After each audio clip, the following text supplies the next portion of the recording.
At this point, with the different allegations flying around and different secrets that have been exposed, I think that the Minister of Humanitarian Affairs should also be sacked. At this point, she should also be sacked. When we heard that this woman, Alima Shehu, was sacked, it took all of us by surprise because it was only just 4 months that she was, appointed to the office of the NISPA, and we never experienced it. Let me just put it that way. Allegations were flying around, very conflicting one was the fact that it was Alima Shehu who was the corrupt one, and she was the one who embezzled 44 billion naira. And on the other hand, it was that Do Better, who is the Minister of Humanitarian Affairs, was the one who embezzled money.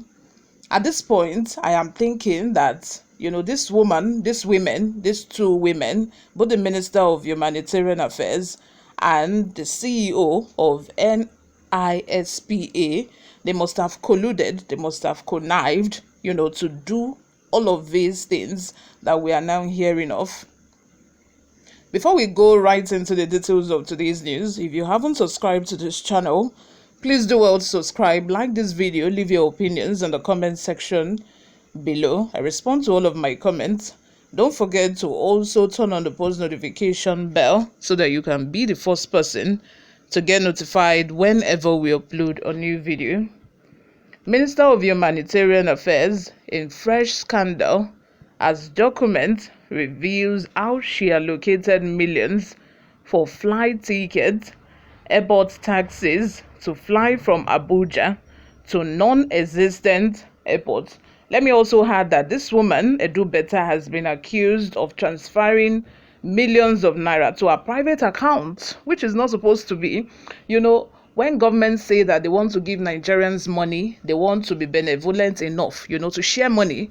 We all heard about when Tinubu said he wanted to give each household, was it 6,000 naira, and then he later increased it. Some people were happy, but we all know how this usually goes down. The last you will hear is they will only share to just, is it a quarter? Will it even get to a quarter of the total number of the population? And then they will say they've shared to the whole of the country, and the rest of the money will just disappear like that, wham, as if snakes swallow money.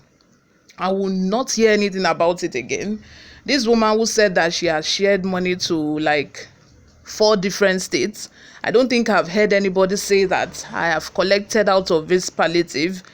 Anyway, she transferred millions of naira to her private account, even without approval. Nobody gave her the approval to do so. The woman, who is the AGF, Accountant General of the Federation, has said that she did not know about this transfer. No authorization was given for this transfer, which means that money for palliative, for people, for Nigerians, ended up in this woman's account. How? Explain to us. While the Minister of Humanitarian Affairs and Poverty Alleviation, Betta Edu, is still grappling with a legal diversion of 585 million naira to private accounts, a fresh scandal of approval for flight tickets and airport taxi to non-existent Kogi airport has emerged in the ministry. Kogi does not have an airport, so how manage? From where to where? It's public knowledge that Kogi State has no airport. The nearest airport to it is in Akure, the Ondo State capital, which is about 5 hours by road. Abuja to Lokoja is about 3 hours by road, so people often travel from Abuja to Kogi by road.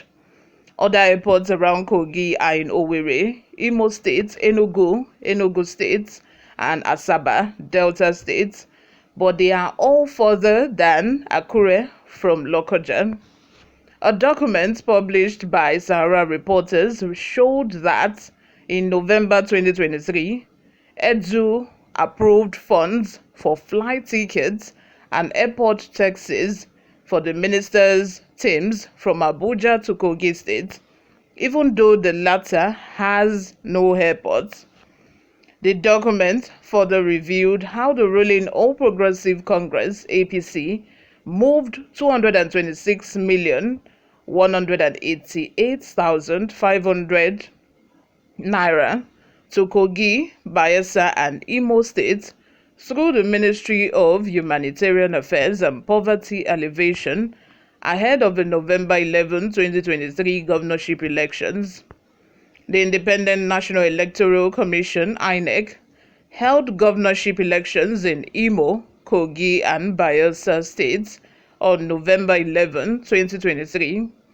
A breakdown of the disbursement of the funds shows that 72,374,500 naira was moved to Kogi State on November 26, 2023 through the Director of Finance Accounts, National Social Investment Agency, just 5 days before the governorship election. The minister's advance team received 2,515,000 naira for DTA for 5 nights, local running at 30% of DTA for flight tickets and airport taxis. Each of the minister's advance team members, comprising Honorable Talis Olonite Akpalowo, NPM, Mrs. Oniyelu Bridget Mojisola, Project Accountant, Ibrahim Adamu, Department of State Services, Adejumo Olusegun Agbailu, TTL, GVG, Mr. Inyoda Biodun, Protocol Officer, Chime Jessica Ginika, and Salami Surajuddin Ojo, Driver, received 200,000 for flight tickets and 20,000 naira for airport taxi, amounting to 1.54 million naira. Similarly, the minister's main team received 2,159,500 for DAT for 5 nights, local running at 30% of DAT for flight tickets and airport taxis. Each of them, apart from the minister, also received 200,000 naira for flight tickets and 20,000 naira for airport taxi. Edo received 300,000 naira for flight tickets, while nothing was recorded under a name for airport taxi. The members of the minister's main team are Caroline Nelson, SA Strategy, Abdulrasheed Olariwaju, SA Media, Maman Mohammed Sanusi, SA Protocol, Agbo Smart Edim, Felix David, Chief Details, and Ibrahim Adamu, Department of State Services. You all, what are your thoughts? Let's have them in the comment section below. What do you all think?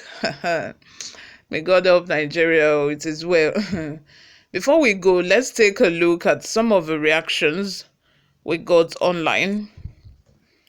Ola Toregun George says, this non-existent Kogi Airport issue has become yeye the smell for Dr. Betta Edo.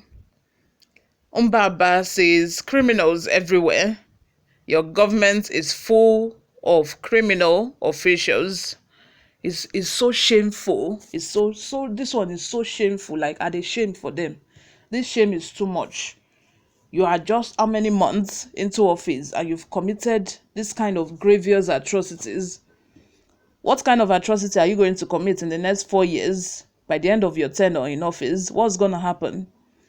You all, let me have your thoughts in the comment section. Thank you very much for always listening and watching. I will see you all in my next video. Bye for now.